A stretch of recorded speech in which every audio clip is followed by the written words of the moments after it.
Welcome to cartoon canvas. एक बुढ़िया थी जिसके एक पुत्र थे। दोनों ही निर्धन थे और बहुत ही कठिनाई में जीवन व्यतीत कर रहे थे। एक दिन बुढ़िया के पुत्र ने अपनी माता से कहा कि यहाँ पर तो मेरे लिए कोई काम नहीं है, आप मुझे अनुमति दीजिए ताकि मैं दूसरे नगर जाऊं। हो सकता है कि वहाँ पर मुझे कोई काम मिल जाए और मैं पैसा कमाकर वापस आऊं। बूढ़ी माँ ने अपने बेटे को एक सिक्का दिया और थोड़ी सी रोटी भी यात्रा मार्ग के लिए दे दी। इसके बाद उसने अपने पुत्र को विदा किया।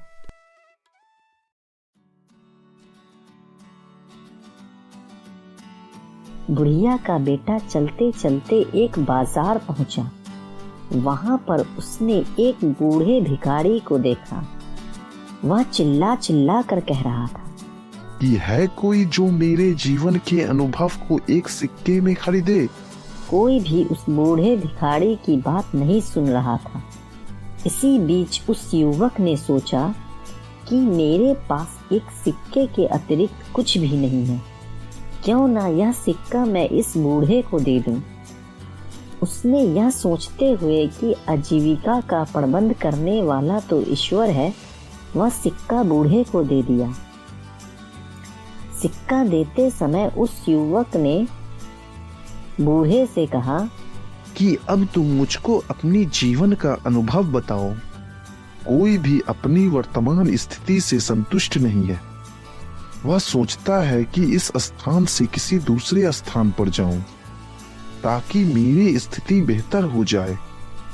कि मेरे हिसाब से तो वह स्थान उचित है जहां पर मन की शांति मिले। प्रसन्नता महत्वपूर्ण है, ना कि स्थान। बूढ़े की बात सुनने के बाद युवा आगे बढ़ गया और चलते चलते एक जंगल में पहुंचा। वहां पर उसने देखा कि बहुत से लोग एक कुएं के किनारे जमा हैं। उसने उन लोगों से पूछा कि क्या हुआ।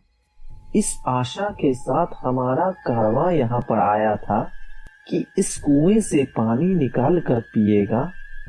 अब हम स्वयं प्यासे हैं और हमारे पशु भी प्यासे हैं। हमने कुएं से पानी निकालने के लिए कई बार रस्सी में बाल्टी बांधकर कुएं में डाली और हर बार रस्सी टूट गई और बाल्टी कुएं में गिर गई। अंत में हमने एक व्यक्ति को कुएं में भेजा ताकि वह हमारी बाल्टियों को वापस ले आए, किंतु वह भी वापस नहीं आया। पता नहीं कुएं में क्या है। युवक जो अपने घर से काम के लिए ही निकला था, उसने यह सोचा कि इन लोगों को अपनी योग्यता और क्षमता को प्रदर्शित करने का यह बहुत अच्छा मौका है। हो सकता है कि कारवां के लोग इसे देखकर मुझे कोई काम सौंप दें। उसने कारवां वालों को संबोधित करते हुए कहा, यदि आप अनुमति दें तो मैं कुएं में जाकर देखूं कि वहां पर क्या है। कारवां वालों ने उसे तुरंत ही कुएं में जाने की अनुमति दे दी, क्योंकि वे स्वयं इस कार्य से डर रहे थे। उन्होंने युवक की कमर में रस्सी बांधी और उसे कुएं में भेज दिया। वह दीवार के सहारे धीरे धीरे कुएं में उतर रहा था। जैसे ही वह पानी के निकट पहुंचकर बाल्टियों को ढूंढने का प्रयास कर रहा था, एकदम से उसने एक बड़े काले देव को देखा। तुम यहाँ पर क्या कर रहे हो? देव को देखकर नौजवान डर गया। उसने देव को सलाम किया। इस पर देव हंसा और बोला, सलाम सुरक्षा लाता है। तुम मुझको एक सज्जन युवक लग रहे हो। मैं तुमसे एक प्रश्न करना चाहता हूँ। यदि तुमने मेरे प्रश्न का सही उत्तर दे दिया तो मैं तुम्हें यह अनुमति दूंगा कि कुएं से पानी लेकर सुरक्षित वापस चले जाओ। यदि तुमने मेरी बात का सही उत्तर नहीं दिया तो मैं तुमको भी इन्हीं लोगों की भांति यहाँ पर बंदी बनाऊंगा जो तुमसे पहले यहाँ पर आए थे। ऐसे में युवक ने सोचा कि क्या परेशानी हो गई थी जो मैं यहाँ पर आया, लेकिन अब इन बातों से कोई लाभ नहीं है। अब मुझको ईश्वर पर भरोसा करते हुए देखना यह है कि इस काले देव ने क्या सोच रखा है। यह सोचते हुए उसने देव से कहा कि ठीक है, मुझको तुम्हारी बात स्वीकार है, तुम अपना प्रश्न पूछो। देव ने युवा से कहा, यह बताओ कि खुशी कहाँ है। मालूम है कि खुशी तो धरती पर ही है। फिर उसने सोचा, यदि मैं उसको यही उत्तर दूंगा तो हो सकता है उसे बुरा लगे, क्योंकि इसका घर तो अंधेरे कुएं में है। अभी वह यह सोच ही रहा था कि युवक को बूढ़े फकीर की बात याद आई। बूढ़े की बात जैसे ही उसके मन में आई, वह बहुत प्रसन्न हुआ। इसके बाद उसने देव से कहा कि जानते हो खुशी कहाँ है? जहाँ पर मन प्रसन्न हो वहीं पर खुशी है। उसकी बात सुनकर देव बहुत प्रसन्न हो गया।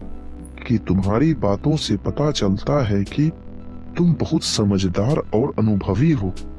तुमसे पहले जिसने मैंने यह प्रश्न किया था, उसने मुझसे कहा था कि धरती पर पाए जाने वाले बाग खुशी का स्थल है, जबकि मुझको तो यही स्थान अच्छा लगता है और मैं इसे ही पसंद करता हूँ। कि जाओ, बाल्टियों को ले जाओ, मैं तुमको 3 अनार दूंगा। जब तक अपने घर पर ना पहुंच जाना, किसी से भी इस बारे में कोई बात नहीं करना। युवक ने देव का आभार व्यक्त किया, बाल्टियों को पानी से निकालकर एकत्रित किया और उनको पानी से भरकर वापस ऊपर भेज दिया। उसके बाद वह कुएं से सुरक्षित वापस निकल आया। बाहर आने के बाद उसने देव की कहानी कारवां वालों को सुनाई, किंतु अनार के बारे में उसने उनसे कुछ भी नहीं कहा। कारवां वालों से उसका आभार व्यक्त किया। फिर युवक कारवां के साथ अपने नगर वापस आ गया। जब वह अपने नगर पहुंचा तो कारवां वालों ने उसे एक गाय और भेड़ उपहार स्वरूप दी। उन्होंने कहा कि हम कुछ समय तक तुम्हारे नगर में रहेंगे। जब तक हम यहाँ से वापस जाएंगे तो तुम भी हमारे साथ आ सकते हो और हमारे लिए काम कर सकते हो। इसके बाद युवक ने कारवां वालों से विदा ली और अपने घर की ओर चल पड़ा। अपने पुत्र को देखकर उसकी माता बहुत प्रसन्न हुई। बहुत अच्छा हुआ कि तुम आ गए। मुझको तो आशा नहीं थी कि तुम इतनी जल्दी वापस आ जाओगे। कि ईश्वर ने मेरी सहायता की। अब तक मुझे एक गांव और एक भेड़ उपहार में मिल चुकी है। कुछ दिनों के बाद अब मैं कारवां वालों के साथ उनके नगर जा सकता हूँ और उनके लिए काम कर सकता हूँ। रात को माँ और बेटों ने खाना खाया। माँ थकी हुई थी, इसलिए जल्द सो गई। युवक ने अपनी जेब से एक अनार निकाला और उसके एक टुकड़े काटे। अनार के दाने बहुत चमक रहे थे, जो जगमगाते रत्न की भांति थे। युवक को पता चला कि अनार के दाने बहुमूल्य रत्न हैं। यह जानकर वह बहुत खुश हुआ। वह कारवां के साथ यात्रा पर नहीं गया। उसने कुछ रत्न लिए और उन्हें जाकर बाजार में बेच दिया।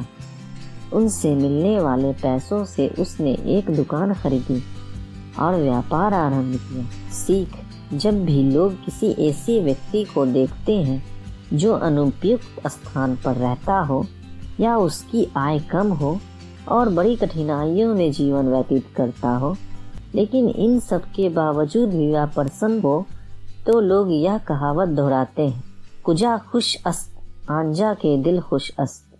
अर्थात खुशी वहीं पर है जहाँ मन प्रसन्न है।